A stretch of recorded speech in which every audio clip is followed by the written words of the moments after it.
Bismillahirrahmanirrahim. Assalamualaikum warahmatullahi wabarakatuh. Baik Bapak Ibu sekalian, para tutor Universitas Terbuka. Jadi di sini saya akan memberikan panduan cara menggunakan aplikasi LMS atau Learning Management System. Nah, jadi yang pertama Bapak Ibu sekalian, kita buka Google Chrome atau Mozilla Firefox atau browser apa saja yang biasa Bapak Ibu gunakan. Nah, setelah itu kita ketik lms.ut.ac.id. Nah, nanti akan muncul tampilan awal dari LMS kita. Nah, jadi ini adalah tampilan LMS-nya. Kita bisa melakukan login dengan memasukkan ID tutor kita di kolom nama pengguna.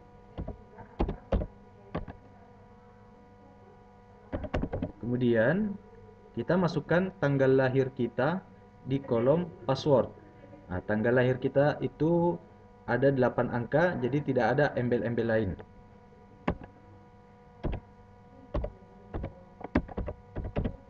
Nah, setelah itu kita klik masuk atau login. Nah, nanti akan muncul tampilan seperti ini Bapak Ibu sekalian. Di sini kita bisa langsung saja klik menu dashboard di sebelah kiri. Nah, setelah itu di sini akan muncul berapa jumlah kelas yang kita ajarkan untuk semester ini. Jadi untuk saya sendiri Bapak Ibu sekalian itu ada dua. Jadi ada pembelajaran IPA di SD untuk kelas pertama, kemudian pembelajaran IPA di SD untuk kelas 2. Eh, jadi ada dua kelas yang saya ajarkan untuk semester ini. Kita bisa klik saja salah satu kelas ini Bapak Ibu. Nah, kemudian setelah itu akan muncul tampilan seperti ini. Jadi ada keterangan pendahuluan, sesi 1, sesi 2 sampai dengan sesi ke-8. Kemudian Bapak Ibu sekalian, jadi apa yang perlu kita lakukan di LMS ini itu adalah yang pertama, kita masukkan materi itu di setiap sesi. Itu yang pertama. Kemudian yang kedua, kita membuat diskusi di setiap sesi. Kemudian yang ketiga, kita buat daftar hadir di setiap sesi. Kemudian yang terakhir, kita membuat tugas khusus untuk sesi ketiga, 5 dan 7. Nah, bagaimana caranya? Nah, silahkan Bapak Ibu ikuti langkah-langkah berikut. Jadi di sini saya akan mengambil contoh untuk sesi ketiga. Nah, jadi yang pertama kita masukkan materi kita terlebih dahulu untuk sesi ketiga ini dengan cara kita bisa klik turn editing on di bagian atas Bapak Ibu. Kemudian kita kembali lagi ke sesi 3. Kita klik add an activity or resource. Nah, setelah itu kita pilih resource, kemudian file. Nah, nanti akan muncul tampilan seperti ini. Nah, pada kolom name kita bisa beri nama materi 3. Kemudian di bagian sini kita masukkan file materi kita. Bisa dalam bentuk PPT, bisa dalam bentuk Excel, Word maupun PPT atau PDF.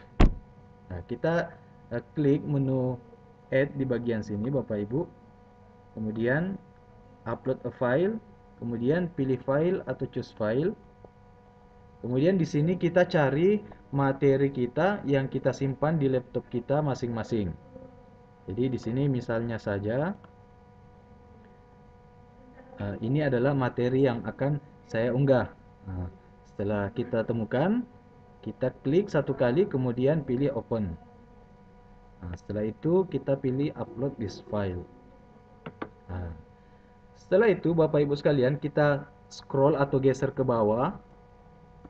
Kemudian kita pilih save and return to course. Nah, nanti akan kembali pada tampilan sesi LMS kita Bapak Ibu sekalian. Jadi ini adalah materi 3 yang tadi barusan saya unggah ke dalam akun LMS saya. Jadi caranya itu hanya seperti itu Bapak Ibu sekalian. Dan ini berlaku untuk setiap sesi. Jadi seperti itu cara unggah materi. Jangan lupa kita kembali klik turn editing off di bagian kanan atas. Nah, jadi sampai di sini Bapak Ibu sekalian kita sudah berhasil mengunggah atau memasukkan materi kita di sesi ketiga ini. Dan sekali lagi ini berlaku untuk semua sesi. Nah, seperti itu Bapak Ibu. Kemudian setelah unggah materi, hal yang perlu kita lakukan lagi adalah membuat diskusi. Nah, caranya kita bisa klik menu diskusi di bagian sini Bapak Ibu. Nah, kemudian kita pilih menu gear. Kemudian edit setting. Kemudian kita scroll ke bawah atau geser ke bawah. Pada menu rating kita klik. Kemudian di sini kita ubah dari no rating menjadi maksimum rating. Ini supaya nanti jawaban mahasiswa itu bisa langsung kita nilai, Bapak Ibu sekalian. Jadi setelah itu kemudian kita pilih save and return to course. Nah, kemudian kita kembali klik diskusinya, kemudian pilih add a new discussion. Kemudian di kolom subjek ini kita masukkan judul topik diskusi kita. Misalnya keuangan. Kemudian di bagian ini kita masukkan soal diskusi kita. Misalnya bagaimana pendapat Anda tentang dan sebagainya dan sebagainya. Nah, setelah itu kita klik post to forum. Nah, nanti akan muncul tampilan seperti ini Bapak Ibu sekalian. Jadi di sini kita sudah berhasil memasukkan atau membuat diskusi untuk sesi ketiga. Nah, setelah itu kita kembali ke sesi 3. Jadi sekali lagi kita sudah berhasil. Sekarang untuk mengecek apakah ada mahasiswa yang sudah menjawab diskusinya atau sudah menjawab atau memberikan komentar pada soal diskusinya yang tadi kita buat, kita bisa klik saja diskusi 3. Kemudian kita pilih topik diskusinya atau judul diskusinya. Nah, nanti akan muncul tampilan seperti ini. Ini adalah soal yang tadi kita buat, soal diskusi yang tadi kita buat. Dan di bawah sini, Bapak Ibu sekalian, di bawah sini, itu nanti akan ada komentar dari mahasiswa atau jawaban dari mahasiswa. Nah, kita akan melihat bagaimana tanggapan mahasiswa dan setelah itu kita berikan penilaian untuk komentar atau jawaban mahasiswa tersebut di kolom rating. Nah, saya kira itu cara untuk membuat diskusi Bapak Ibu sekalian. Jadi kita sudah berhasil membuat materi atau memasukkan materi, kemudian kita juga sudah berhasil membuat diskusi untuk sesi ketiga. Dan sekali lagi, ini berlaku untuk setiap sesi.